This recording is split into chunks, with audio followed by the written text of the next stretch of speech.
ടിനു പാപ്പച്ചൻ ശരിക്കും എന്നെ ചതിച്ചു ഗൈസ്.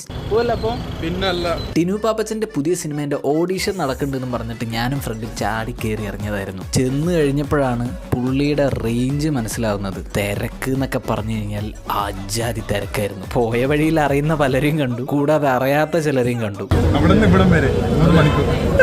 അത്യാവശ്യം കഷ്ടപ്പെട്ട് കാത്തു നിന്നിട്ട് എനിക്കും നമ്പർ കിട്ടിയത് 658. എനിക്ക് ഇത്രയും ലാസ്റ്റിലേക്കാണോ നമ്പർ കിട്ടിയെന്ന് ആലോചിച്ച് നിൽക്കുമ്പോഴാണ് 1500 വരെ കിട്ടിയ ആൾക്കാരുണ്ട്. സോ ഒന്നും നോക്കിയില്ല, ഫുഡൊന്നും കഴിക്കാത്തതുകൊണ്ട് ഫുഡ് കഴിച്ചിട്ട് നേരെ കയറാമെന്ന് വിചാരിച്ചു. ഫുഡും കഴിച്ചു, പിന്നെ ഐശ്വര്യമായിട്ട് കയറി.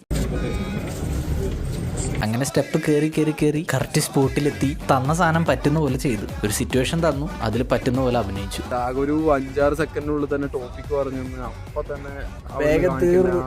എന്താവും അറിയില്ല. ബാക്കിയൊക്കെ ടിനു പാപ്പൻ സാർ കേട്ടണം. അപ്പൊ ഓക്കെ കാണാം.